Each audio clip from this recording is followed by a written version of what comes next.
ಕುವೆಂಪು ಅವರು ಬೋಧಿಸಿದ ಮಂತ್ರ ಮಾಂಗಲ್ಯ ಮದುವೆ ಗುಟ್ಟು ಏನು ಗೊತ್ತಾ? ಆದರ್ಶಗಳು ನಿತ್ಯ ಪಠಣ ಮಾಡಬೇಕಾದ ಮಂತ್ರಗಳು ಹಾಗೂ ನಿಮ್ಮ ಜೀವನದ ಉಸಿರು ಅಂತ ಹೇಳಿದ್ದಾರೆ. ನೀವು ಲೋಕವನ್ನಾಗಲಿ ಸಮಾಜವನ್ನಾಗಲಿ ಪುರೋಹಿತ ಶಾಹಿಯನ್ನಾಗಲಿ ಬದಲಿಸಲು ಪ್ರಯತ್ನಿಸುವ ಅಗತ್ಯ ಖಂಡಿತ ಇಲ್ಲ. ನೀವು ಮತ್ತು ನಿಮ್ಮ ಮನಸ್ಸು ಪರಿವರ್ತನೆ ಆದರೆ ಏನು ಬದಲಾವಣೆ ಆಗುವುದಿಲ್ಲ.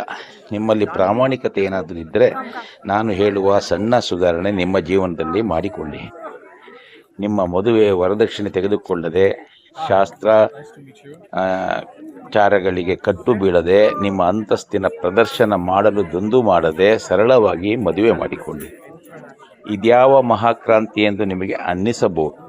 ನಿಮ್ಮ ಜೀವನದಲ್ಲಿ ಒಮ್ಮೆಯಾದರೂ ನೀವು ನಂಬಿದ ಆದರ್ಶಗಳ ಮೌಲ್ಯಗಳ ಪರವಾಗಿ ನಿಂತು ಗೊಡ್ಡು ಸಂಪ್ರದಾಯಗಳನ್ನು ಎದುರಿಸಿ ನಾವು ನಂಬಿದ ಆದರ್ಶಗಳ ಪರವಾಗಿ ನಿಲ್ಲುವ ಅದ್ಭುತ ಅನುಭವ ಆನಂದ ಎಂದಾದರೂ ನಿಮಗೆ ಗೊತ್ತಾಗುತ್ತದೆ. ಇದು ಕುವೆಂಪು ಅವರು ಬೋಧಿಸಿದ ಮಂತ್ರ ಮಾಂಗಲ್ಯ. ಇದನ್ನ ಯಾಕಿಲ್ಲ ಹೇಳ್ತೀನಿ ಅಂದರೆ, ಇತ್ತೀಚೆಗೆ ಕುವೆಂಪು ಸ್ಮಾರಕ, ಕವಿಶೈಲ ಅವರ ಕುಪ್ಪಳ್ಳಿಯ ಮನೆಗಳು ಇವತ್ತು ಆಧುನಿಕತೆ, ಶ್ರೀಮಂತಿಕೆಗಳ ಪ್ರದರ್ಶನಕ್ಕೆ, ಇಂಗ್ಲೀಷ್ ಕಲ್ಚರ್ಗಳಿಗೆ ಬದಲಾಗುತ್ತಿರೋದನ್ನು ನಾವು ನೋಡ್ತೀವಿ. ಯಾಕಂತೇಳಿದರೆ, ನಿನ್ನೆ ಸ್ಥಳೀಯರು ಒಂದು ಮಾಡಿದ ವಿಡಿಯೋ ಭಾರಿ ವೈರಲ್ ಆಗಿದೆ. ಅವರು ಏನು ಮಾಡಿದ್ದಾರೆ ಅಂತ ಹೇಳಿದರೆ, ಹುಬ್ಬಳ್ಳಿಯಲ್ಲಿ ನಡೆಯುತ್ತಿರುವ ಶ್ರೀಮಂತರ ಮಂತ್ರ ಮಾಂಗಲ್ಯ ಮದುವೆ ನೋಡಿ ಸ್ವಾಮಿ. ಒಂದು ಕಡೆ ರಾಷ್ಟ್ರಕವಿ ಕುವೆಂಪು ಅವರಿಗೆ ಜಗತ್ತಿನ ಮನ್ನಣೆ. ಶಿವಮೊಗ್ಗ ವಿಮಾನ ನಿಲ್ದಾಣಕ್ಕೆ ಕುವೆಂಪು ವಿಮಾನ ನಿಲ್ದಾಣ ಎಂಬ ಹೆಸರು. ಮೈಸೂರಿನಿಂದ ತಾಳಗುಪ್ಪ ಬರುವ ರೈಲಿಗೆ ಕುವೆಂಪು ಎಕ್ಸ್ಪ್ರೆಸ್ ಎಂಬ ಹೆಸರು. ಆದರೆ ತೀರ್ಥಹಳ್ಳಿ ತಾಲೂಕಿನ ಕುಪ್ಪಳ್ಳಿಯ ಕವಿಶೈಲದ ಆಡಳಿತ ಮಂಡಳಿ ಮಾತ್ರ ಇದನ್ನು ಯಾವುದನ್ನು ಗಮನಿಸಿದ ಹಾಗೆ ಇಲ್ಲ. ಇಲ್ಲಿ ಕುವೆಂಪು ಅವರ ಆದರ್ಶಕ್ಕೆ ತಿರುಮಂತ್ರ ಹಾಕುವಂತ ಸಮಿತಿಗಳು ಇದೆ ಅನಿಸುತ್ತೆ. ಇದನ್ನೇ ಕುವೆಂಪು ಕವಿಶೈಲದ ಟ್ರಸ್ಟ್ ಇಡೀ ರಾಜ್ಯದ ಜನತೆಗೆ ಕರೆ ಕೊಡಬಹುದು.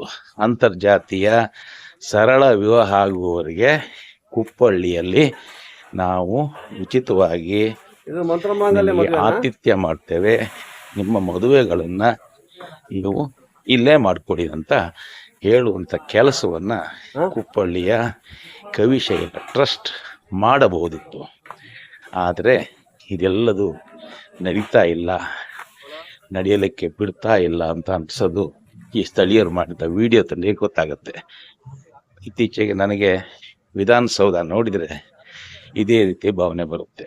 ಕೆಂಗಲ್ ಹನುಮಂತಯ್ಯನವರು ದೇವರ ಕೆಲಸ, ಜನರ ಕೆಲಸ ಅಂತ ಹಾಕಿದ್ಗ ಏನು ವಿಧಾನಸೌಧ ಒಳಗೆ ಹೋಗ್ಲಿಕ್ಕೆ ನಿಮಗೆ 7 ಸುತ್ತಿನ ಕೋಟೆ ಇದೆ.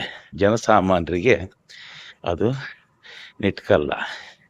ಇದೇ ರೀತಿ ಕವಿಶೈಲ ನಡೀತಾ ಇರೋ ಹಾದಿ ನಮಗೆ ಬೇಸರ ಅನಿಸುತ್ತೆ.